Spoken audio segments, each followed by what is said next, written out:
And this is more people than showed up to the very first meeting for the Women's March, and so I'm confident that with 15 months. Hi, I'm Alicia Donahue. Okay, and why are you here? I'm running for Congress for the U.S. House of Representatives in Minnesota's 3rd Congressional District. Whatever possessed you to do that? That is a great question. So I woke up in November and realized that I no longer could sit on the sidelines. I've been an advocate for individuals with disabilities my entire career and realized that I needed to expand that scope. I was one of the co-founders and organizers for the Women's March here in Minnesota and was really inspired by the grassroots organizing and the incredible momentum that we had, and so I decided I'm ready to take that fight to Washington. We had a few hundred people turned out for that. 100,000. 100,000. It was amazing. I know. I tried to walk the distance and got worn out, but that was quite an experience. So, do you know that you're running as a Democrat? That's correct. I'm running. Okay. Do you know the last time a Democrat won this seat? 1958. What makes you think you can win? I know I can win for a couple of reasons. One is that we're getting a really head start. No candidate in recent history has come out 15, 17 months before the generals, and I think we're going to do things a little different this time. Indivisible CD3 has been doing an amazing job holding Representative Erik Paulsen accountable and showing that he's not the moderate that he says he is. And so I plan to utilize my grassroots organizing and really get the community interested in politics again and give them the voice that they're missing. Why do you think you deserve the seat? Absolutely. So I'm a clinical social worker by background. I work to advocate for the rights of individuals with disabilities and have been doing so my entire career. I feel like my educational experience and my professional experience has really set me up to be a great representative. What is your educational experience? I have my bachelor's and master's degree from the University of Minnesota. In what? Social work. How long have you worked there? For 5 years. Okay. What were you doing before that? Before that, I was in graduate school.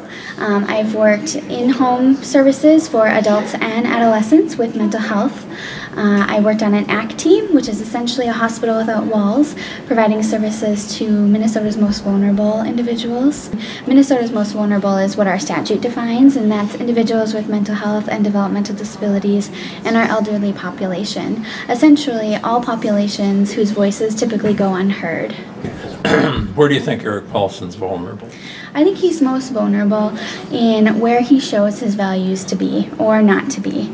In my opinion, his values no longer represent the values of our district, and his votes dictate that. We can see time and time again that he is voting against his constituents and against what we are wanting of him. In particular, his vote for the American Health Care Act, I think, was very detrimental to him going forward, because the majority of Americans and the majority of our constituents here in our community do not support the American Health Care Act, at least not in its current form. He has voted 100% with Donald Trump, and more importantly, he's not holding him accountable. Erik Paulsen is on the Ways and Means Committee, and on multiple occasions has had the opportunity to demand that he turn over his taxes, and he's voted against that. Well, on the women's right to choose, what do you think about people who are very strongly pro-life? There are some people that is a very strong article of faith for them. And I think that's... How do you deal with them? Yeah, I think that's important, and I am thankful that they have those convictions in their life that really give them a meaning and a reason to wake up in the morning, and so I don't discredit them for having strong emotions. I think we need to have more strong emotions. However, I think we also need to look at, is their approach working, and how can we work together towards a common goal? Because I think we all want to decrease the rates of abortion. And so how can we come together and really work together on that issue? I'm proud to say that the Women's March here in Minnesota was one of the few across the nation that did allow and encouraged all people, whether they were pro-choice, pro-life, to come to the march to celebrate our diversity. And if you believe that women's rights are human rights, that we encourage you to come. You had any contact with the previous candidates? I have. That was actually one of my very first steps, is that I reached out to 4 out of the last 5. Oh, I reached out to all of them, but I made connections with 3 of the last 5. Okay, you identify them? Or? Yeah, sure. I spoke with Ashwin Medea, Brian Barnes, and Sharon Sun. One of the things we've learned is that we have to make that contact with the community, but it takes time and it takes money. How do you plan on raising the money to finance your campaign? Sure. So I think I touched on that a little earlier. Yes, you might have come in after. So I can touch on it again because it is important. The question was asked, how do I plan on raising the money?